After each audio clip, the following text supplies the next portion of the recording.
Okay, we'll start in a few minutes, right? Let's give people more chance to join. See, now we have only 15 people. Oh, we're losing people rather than adding more people.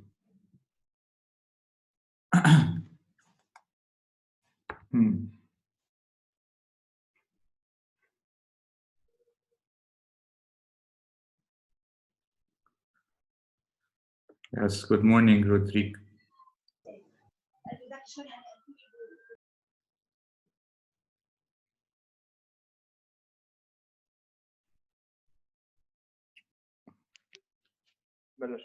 Okay.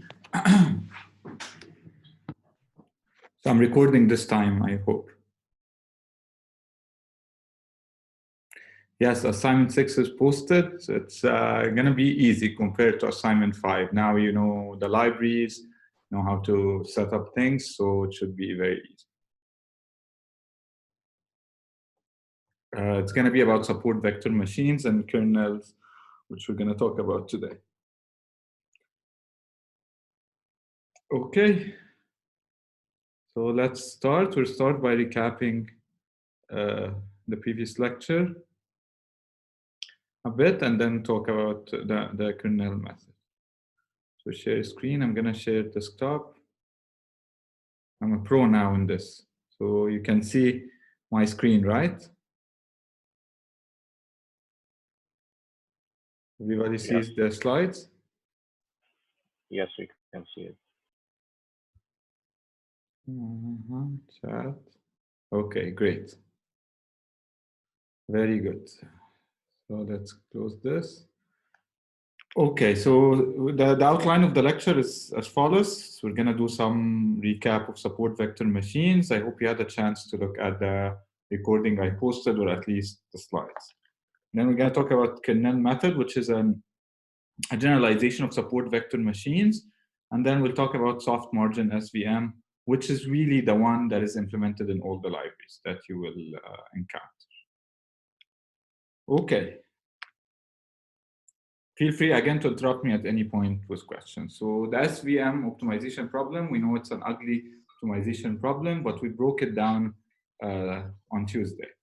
So again, I want to minimize half W transpose W, so that's the weight, right? And by minimizing this, I'm maximizing the margin or the distance to the closest point and from the hyperplane W transpose X plus B equal to 0. Okay, and subject to, we know that we want the data to be linearly separable, so I can separate the data perfectly. And for that to happen, I have yi times W transpose xi plus b has to be greater than or equal to 1, because we assume the closest point is at, for the closest point, yi W transpose xi plus b is equal to 1 straight. Yeah, and all the points, other points would have distance greater than or equal to 1. Okay, so this is a constrained optimization problem that can be solved using Lagrange multiplier. So the Lagrange formulation of the optimization problem is we take every constraint that I have, and I have n of them, put it in the 0 form, multiplied by a Lagrange multiplier, and subtract from the objective function. So I have half, the loss function becomes half W transpose W minus sigma from I equal 1 to n lambda I, the Lagrange multiplier, times the constraint in the 0 form. Okay. Then we need to do, all we need to do is minimize this loss function with respect to W and B. These are the unknowns, the weights that I want to get at the threshold, and maximize with respect to lambda I, right, the Lagrange multipliers. And I have conditions on the Lagrange multipliers, so they have to be greater than or equal to 0, and the lambda I yi W transpose xi plus b minus 1 is equal to 0. So every one that I've added or subtracted from the objective function, every one of these guys is equal to 0. Okay. Can I mute all participants? Okay, I will do that, yes. Even though I don't hear anybody, but we'll do that. How do I do that? Manage participants, mute all. Okay. Now everybody's muted. Hamza and Salim Osman are not muted though. Salim, can you mute? Or should I mute you? I'll mute you. Okay. Now everybody's muted. Yeah, Rodrigue. Okay. Questions about this? So, the reminder of what we've done? Okay, good.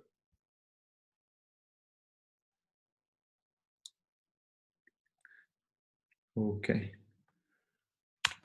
So now, solving the Lagrange formulation, we do the following. We minimize with respect to W, with respect to B, substitute back in the loss function, and then solve a quadratic proof. So let's remind you of what we did. So we wanted to minimize with respect to W, so differentiate with respect to W and equate to 0. So this means what? I have half W transpose W. We know it's similar to W squared. So it becomes half times 2W. So that's a W minus sigma, right? Every one of these guys are multiplied by W, right? The summation from lambda I, yi, xi is multiplied by W. When I do differentiation with respect to W, I get only the summation I equal 1 to n lambda I, yi, xi, but this is multiplied by W. Every other terms, right, disappear because I'm just differentiating with respect to W alone, right? Partial derivative with respect to W. So I get from this that W is equal to summation I equal 1 to n lambda I, yi, xi. Okay. I do the same with respect to B. So I differentiate with respect to B. The first term goes away. Second term goes away. I get only summation from I equal 1 to n lambda I, yi multiplied by B. When I differentiate, the B disappears, and I get summation from I equal 1 to n lambda I, yi is equal to 0. Okay? Okay. And then I substitute back in the loss function, and that gives me this, right? That something that depends entirely on lambda I. So the lambdas are the unknown, and the rest unknown. So I get summation from I equal 1 to n lambda I minus half double summation lambda I, lambda j, yi, yj, xi transpose x. Yi and yj are not known. These are labels of some training examples. Xi and xj are also known. They're just feature values for feature vectors for some training examples. The training example I and the training example j. All right. Where is the chat? I want to make sure everybody, yeah, we're good. Okay. Very good, guys. Now I substitute, now I solve this, this optimization, right? So I want to maximize L with respect to lambda, right? To every lambda I.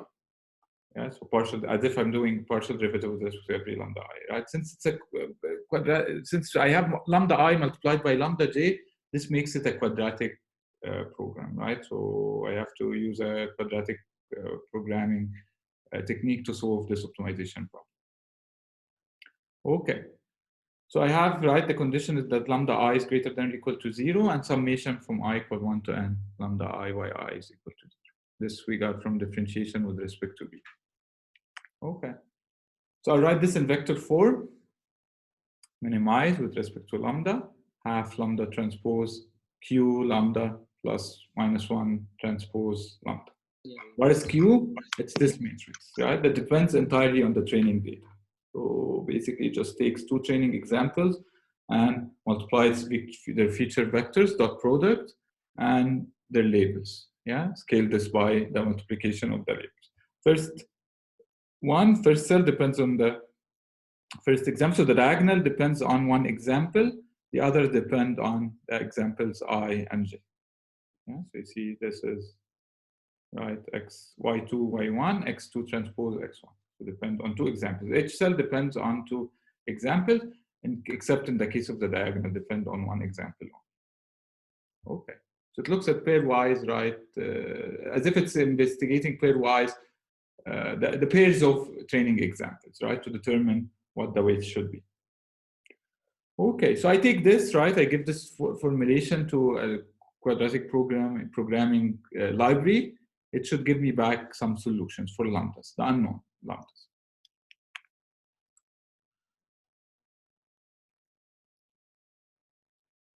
Where's the chat? Okay, good.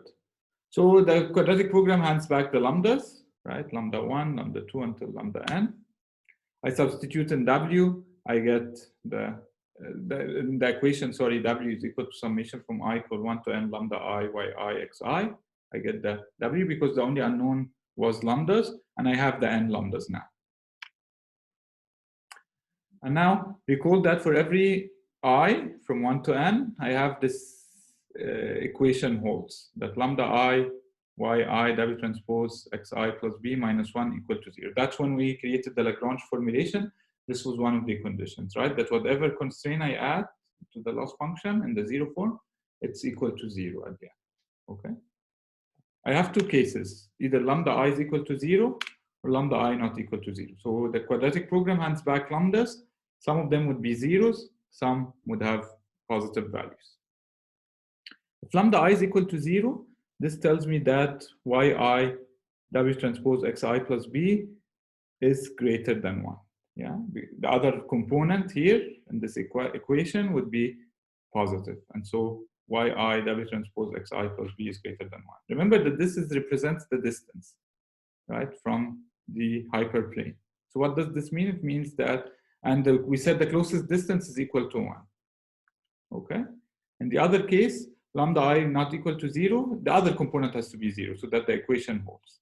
So we get yi W transpose xi plus b is equal to 1. Okay. In this case, right, in the first case, when lambda I is equal to 0, I have an interior point.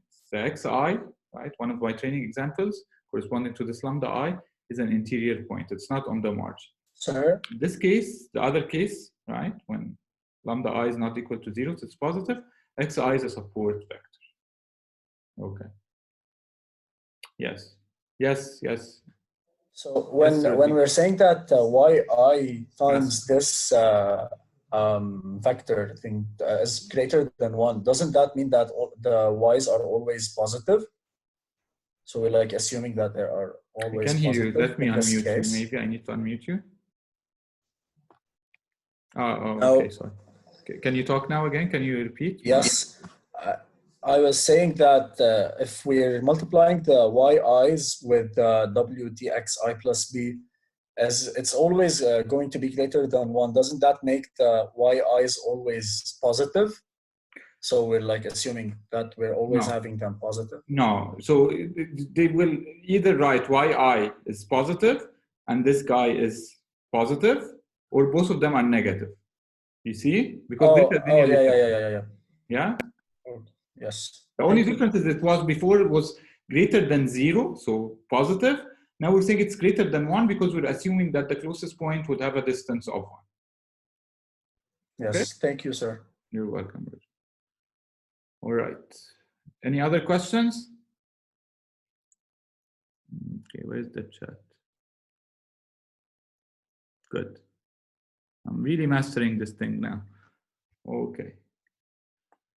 So again, we have two types of points, either interior points or support vectors. Support vectors are the ones that lie on the margin, right? They make the distance equal to 1. Now we can use any support vector xn to get the value of b, basically from this equation. I divide by yn, so I assume that xn is a support vector, meaning that its lambda n is not equal to 0. I can use the point corresponding to this lambda n. So basically, divide by yn, that's 1 over yn, and since y is a plus 1 or minus 1, I get yn, and then subtract minus w transpose xn. That gives me the b. So I got my unknown, the parameters that I wanted to learn, the w and the b. Okay. Good. Visually, this is how it looks like. I have, right, the training set.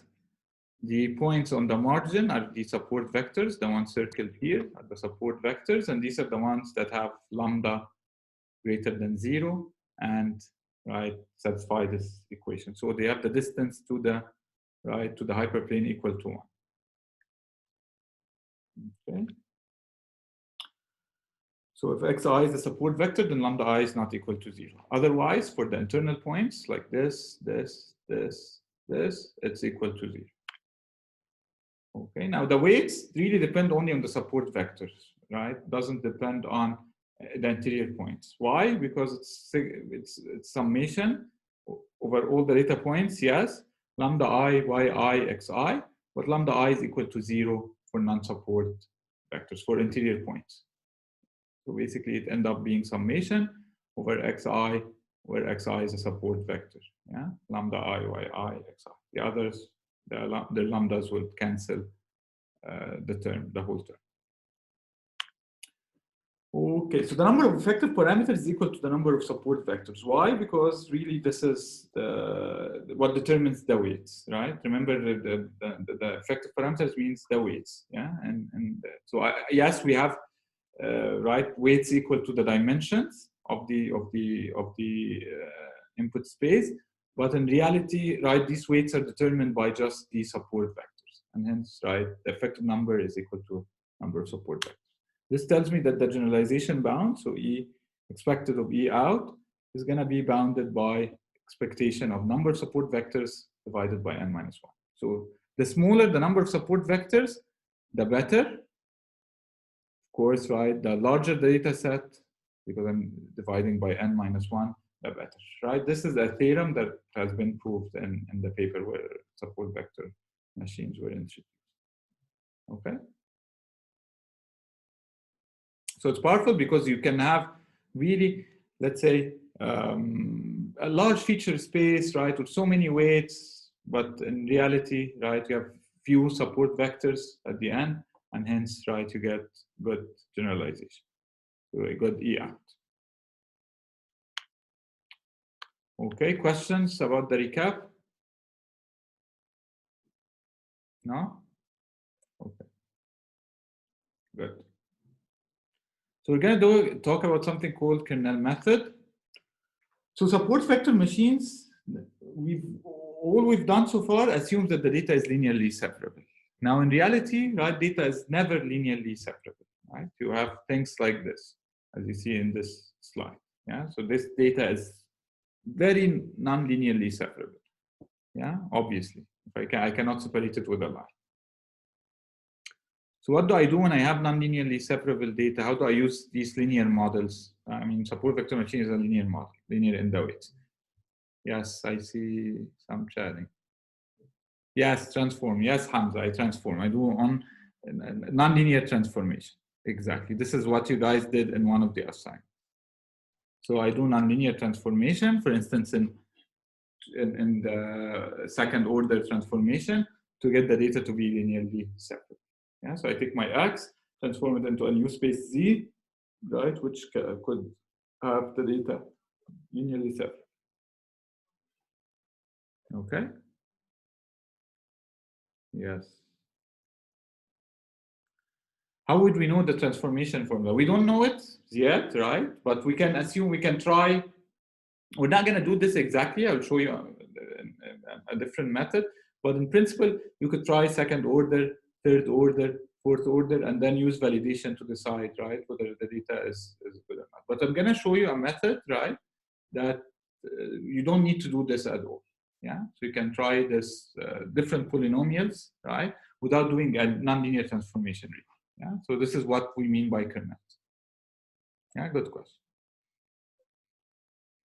Okay.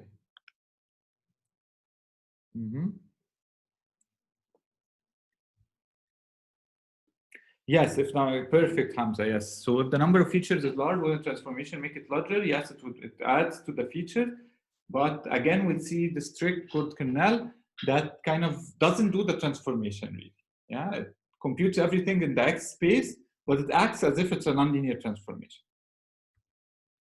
Okay.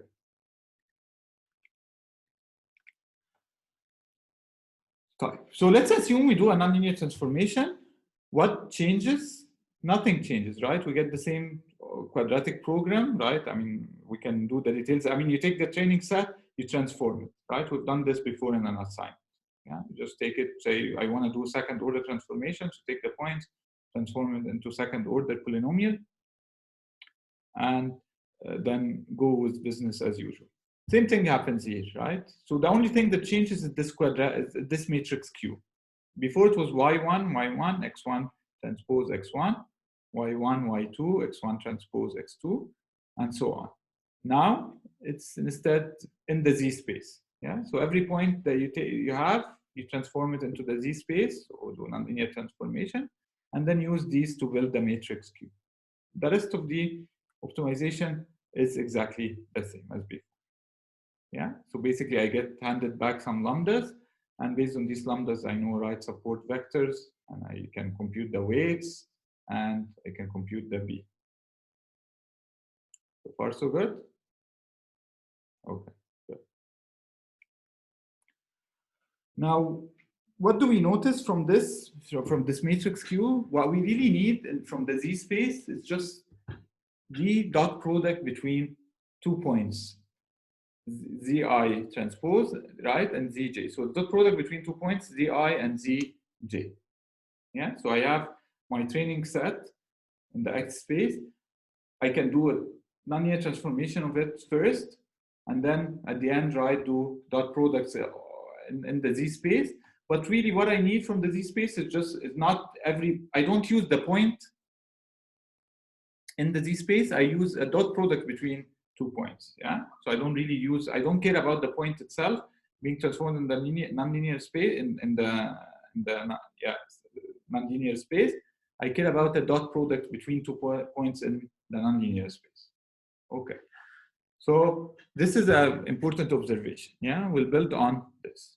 Anybody doesn't get this observation, right? What we see here is that you don't have anything here that says Z1 or Z2 alone, right? It's a dot product between 2 points or the same point in the case of the diagram. Okay. Excellent. So given 2 points, X and X dash, in the X space, right? So 2 training examples, we need to compute Z transpose Z dash, yeah, to do nonlinear transformation or to use support vector machines in a nonlinear space. For example, let's take the case of second order polynomial. And I have my dimensions is just 2 dimensions. So my input space consists of 2 features only, X1 and X2. Okay. So second order polynomial. Yes, Hussein, you have a question? No? Okay. So for example, right? So what is the second order transformation of X? If I do second order polynomial transformation of X, what do I get? We've done this in an assignment. I got 1, remember, X1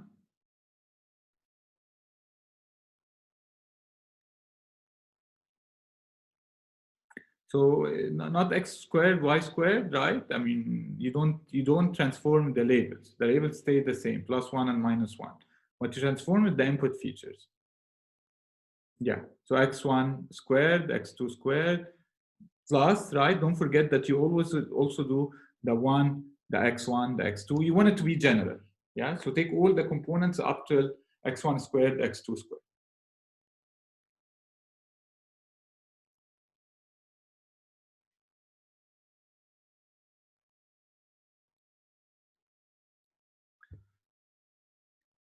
I don't understand these questions yet. Can you elaborate? What do you mean third order on the X? In third order, it will be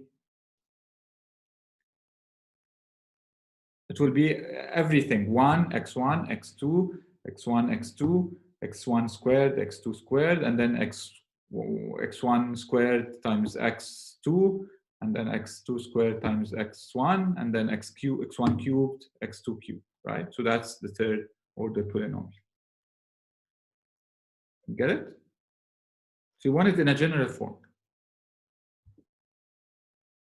All right.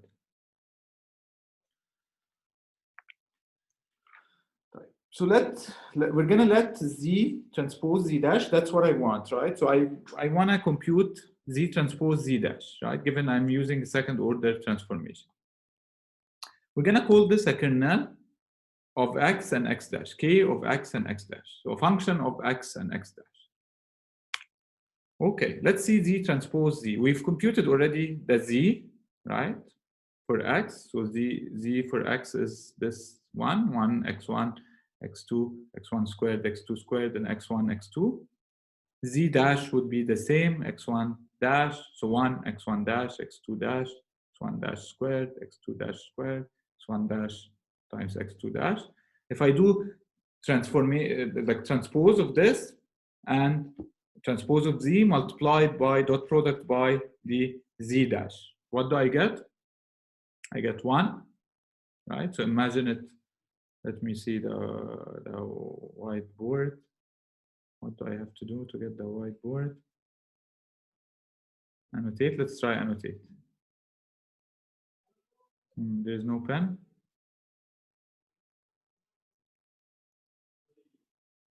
Okay. Draw maybe? Pen? No. Okay, I think there is a draw. More. Try opening Paint maybe. Paint, I don't have Paint. I'm using Mac, right? So I don't know what Paint is in Mac. But there is a board, a whiteboard. Maybe if I stop share. Okay. Continue. And now I do. Open your whiteboard and Yeah, then whiteboard. share Yes, this. exactly. Okay. Can you see it? Yeah. Yes. Okay, perfect. So I have z is equal to, this is going to take forever, right? 1, then x1. Okay, this is difficult. x1, x2,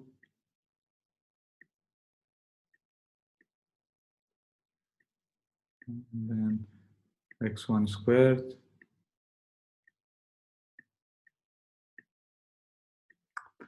x2 squared.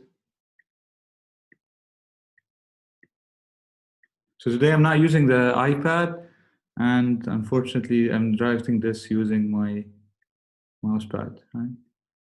2 squared, and then x1 times x2.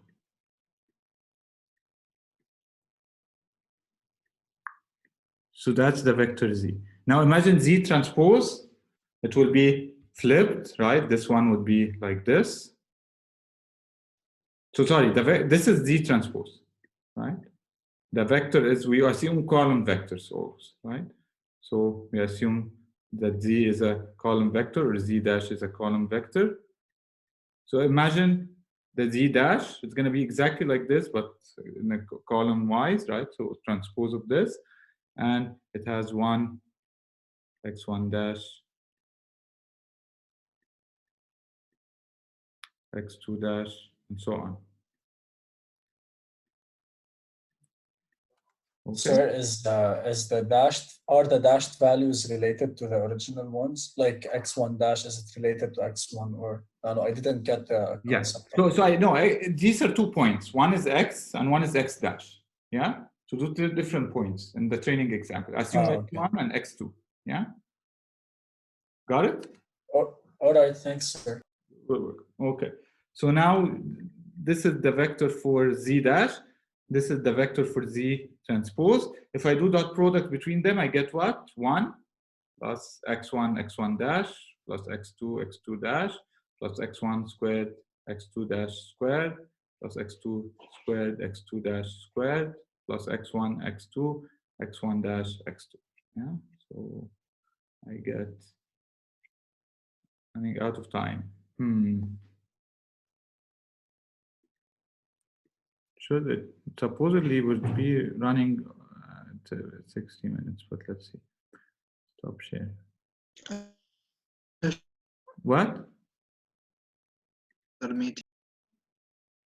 We can. You can share another meeting link.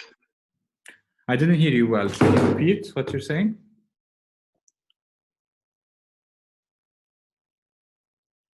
No, we can set up another meeting after 10 minutes. Yeah, I know, but supposedly, I mean, in the last time when I was scheduling the meeting, it said that it should override the 40 minutes issue. So I don't know why it's telling me the meeting. It was a free trial first few times. Yeah. Okay. It's We set possible up. that Should we we set all up the leave meeting and then now we first? rejoin. It's possible to just all leave and then you can restart the same link. That's what we do in other courses. What do you do, Abbas? Can you repeat? What we do in other courses is that we all leave the meeting and then you just like restart the meeting using the same link. It Oh, works. okay. That's what we're doing. Okay, so I don't have to create a new meeting link or anything. Like No, that. no, you don't. Just make sure everyone left and then you stop the meeting and then start it again using the same Okay. thing. Okay, so I'm gonna do the as Abbas suggested. So I'm gonna, after when the meeting expires, we're gonna stop the meeting, and then I'll start it again with the same link, and you guys log in again. Yeah. Okay, or join it again. Good. So let's go back to this. Can you see the slides? Yes. Okay, good. Mm.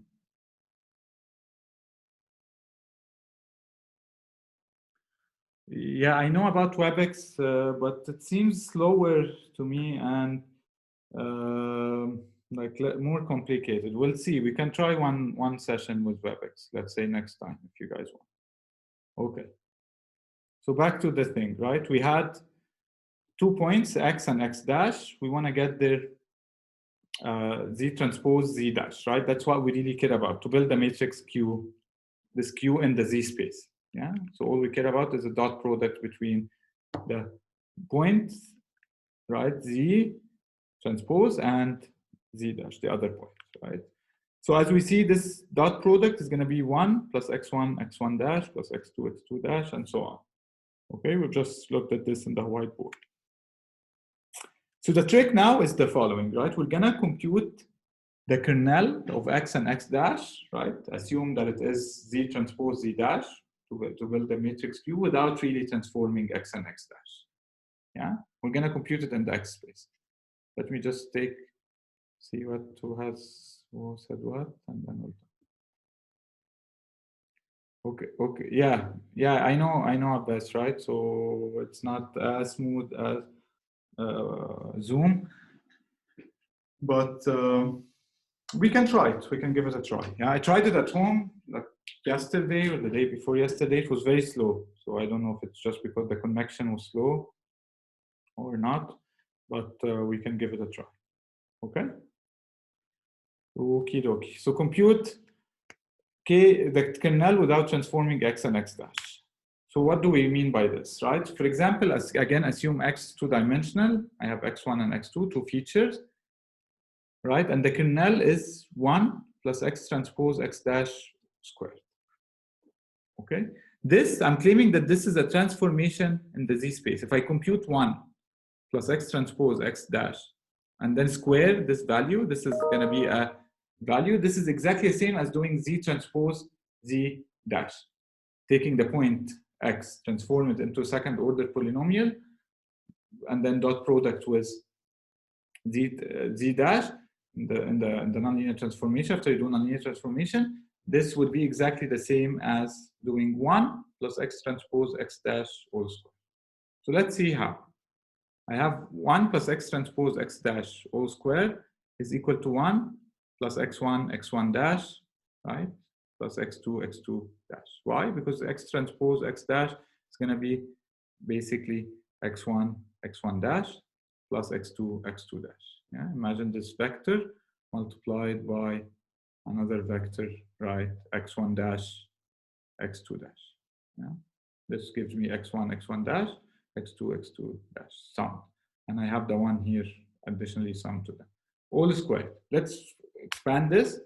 I get this to be 1 plus x1 squared, x1 dash squared, plus x2 squared, x2 dash squared, etc. We've seen this before, right, in the previous slide. This was when we did the transformation first and then computed the dot product.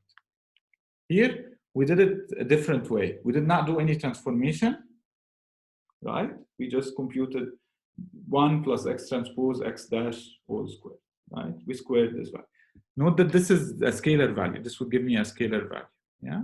So you take a dot product between two vectors. This gives you a scalar value. Add to it 1, that's a scalar. You square it, gives you the value that you want, yeah? Okay. just to be precise, and then I'll take questions. So Z is really as if I've transformed, right, x into this, and x dash into this, and did the dot product between them. But before, right, when we did the dot product in the Z space, there were no 2's. Yeah.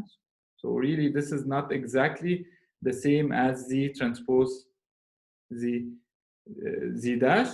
It's a little bit different. It's as if you did the nonlinear transformation with square root here, right, to get the 2's. So basically, you add the square root. That's also a nonlinear transformation of x into second order polynomial. Yeah, you just coefficients are a little bit different. They're not 1, they're square root in these cases. Yeah, that will give me this. So what is the advantage of this? Advantage of this is that you don't have to take your training set, which could have millions of examples, transform it into, right, a second order polynomial or a third order polynomial, right? Do the dot product with when you have a lot more features. So somebody mentioned, right, that doing nonlinear transformation increases the number of features, right? So you don't have to do this. You can still have exactly, right, the same number of features as you had originally. So in the training set, all you have to do is and do the dot product in the x space, and then do add 1 and square, and that would give you nonlinear, as if you did the nonlinear transformation. Yeah. You get the intuition?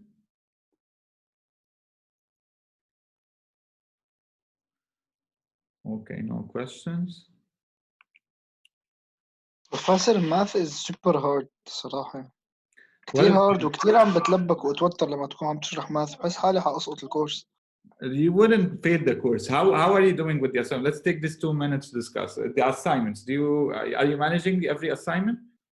يس يعني انا في 2 ما عملتهم عشان ما كنت عم بحضر صفوف وقتها، بس كل اللي عملتهم كانوا هيك سهلين ورواق يعني عرفت اعملهم. Okay, so you don't have to worry. The exam is going to be multiple choice, so this should be easy. Don't have to worry about the math as much as you understand the intuition, right? Because we really would not be able to use this in practice unless you understand the intuition. Yeah. So